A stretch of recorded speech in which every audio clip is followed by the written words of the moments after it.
Assemble the front-mounted basket. Disconnect the front headlight's wiring.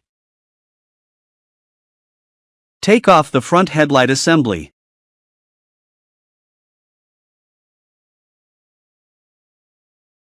Reattach the front fender. Install the new basket in place.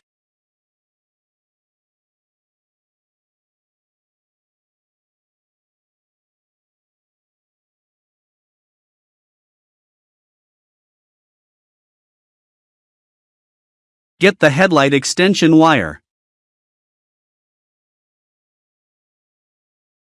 Connect the extension wire to the main headlight interface, mounting the basket to the front of the bike head. Use screws to securely attach the basket to the frame.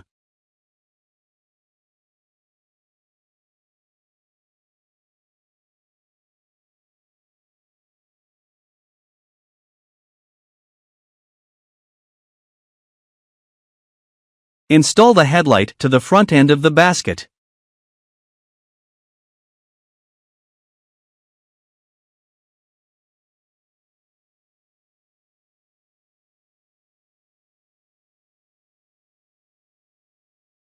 Connect the headlight to the extension wire.